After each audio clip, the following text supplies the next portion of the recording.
எண் 21 6ஆம் வகுப்பு ஏ3 பிரிவை சேர்ந்த ஜி ஹர்ஷா தன் கம்பீரமான பேச்சால் பேச வந்திருக்கிறார்.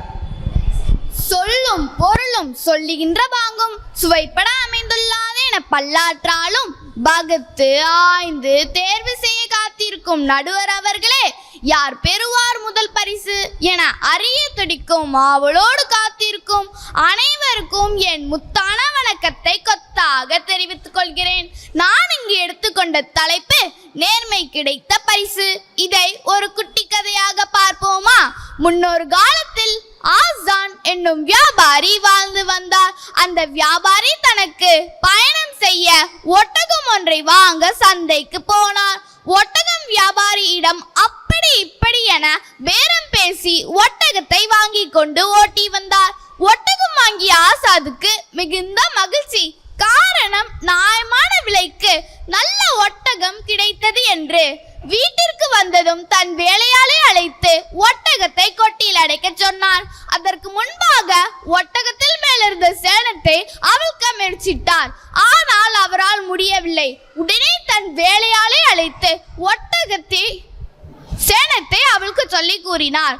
ஒட்டகத்தில் மேலிருந்த சேணத்தை அவிழ்த்த வேலையால் பொத்தனை ஏதோ கீழே விழுவதை கண்டு எடுத்து பார்த்தார். அது ஒரு சிறிய பொக்கிஷப்பை. உள்ளே பிரித்து பார்த்தால் ஆஹா, ஆச்சரியமான ஒரு விஷயம் இருந்தது. அதனால் அவன் கண்களும் விரிந்தன. விலைமதிப்பற்ற நவரத்ன கற்கள் தக தக என மின்னிக் கொண்டிருந்தது.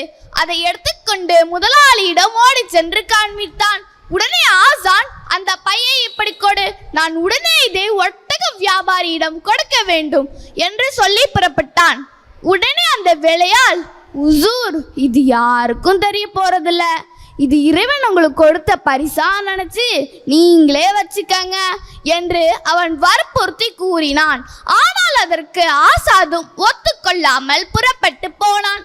ஒட்டகம் வியாபாரியிடம் சேணத்தை அவிழ்த்த போது கிடைத்த பொக்கிஷப்பை என்று கொடுத்ததும் அவன் நன்றியோடு வாங்கி கொண்டார். அந்த பொக்கிஷப்பையை ஆசாதிடம் கொடுத்து, உங்கள் நேர்மையை நான் மெச்சுகிறேன், தங்களுக்கு ஏதேனும் பரிசளிக்க விரும்புகிறேன், இதிலிருந்து உங்களுக்கு பிடிச்சமான கற்களை எடுத்துக்கொள்ளுங்கள் என்று நீட்டினான். ஆனால் அதற்கு ஆசாதும் சிரித்துக்கொண்டே, உங்களிடம் இந்த பொக்கிஷ பையை தரும் முன்பே நான் 2 விலையுயர்ந்த கற்களை நான் எடுத்து வைத்துக் கொண்டேன் என்றார். அந்த ஒட்டகம் வியாபாரியும் கற்களை எண்ணி பார்க்க ஆரம்பித்தார். எதுவுமே குறைந்ததாக தெரியவில்லை. மீண்டும் ஒரு முறை எண்ணி பார்த்தார். உடனே சரியாக தானே இருக்கிறது என்று குழம்பியவாறு ஆசாதை மேல் நோக்கி பார்த்தார். உடனே ஆசாதிடம் அந்த ஒட்டகம் வியாபாரி உடனே சொன்னார், ஐயா, இதுல இருக்க எல்லா ரத்தினங்களும் சரியாதான் இருக்கு, நீங்க ஏற்கனவே 2 எடுத்துட்டதா சொன்னீங்களே என்று அவன் வியப்புடன் கேட்டான். அதற்கு ஆசாதும், ஆம், அந்த 2 ரத்தினங்களும் எனது நேர்மையும் எனது சுயமரியாதையும் என்று அவன் கம்பீரமாக கூறினார். இந்த கதையிலிருந்து நமக்கு தெரிய வேண்டிய விஷயம் என்னன்னா, நேர்மையாளராக இருக்கிறது என்று பெரிய விஷயம். அதை விட பெரிய விஷயம், தவறு செய்யக்கூடிய சந்தர்ப்பமும் வாய்ப்பும் அமைந்தாலும் தவறு செய்யாமல் நேர்மையாளராக வாழ்வதுதான். மாதா, பிதா, குரு, தெய்வம். பேச்சு பழக்கிய மாதாவுக்கும் பேச்சு பிழை நீக்கிய பிதாவுக்கும் பேச்சு நாகரிகம் கற்றுக் கொடுத்த குருவுக்கும் இந்த பேச்சு போட்டியில் எனக்கு வாய்ப்பு கொடுத்த தெய்வத்திற்கும் என் மனமார்ந்த நன்றிகள். நேர்மையற்றவராக வாழ்வதை விட ஏழையாக வாழ்வதே சிறப்பு என்றும், நேர்மையாக வாழ்பவர்கள் இறைவனின் பொக்கிஷம் என்றும் கூறி அழகாக பேசிச் சென்ற ஜி ஹர்ஷிகாவிற்கு நன்றிகள்.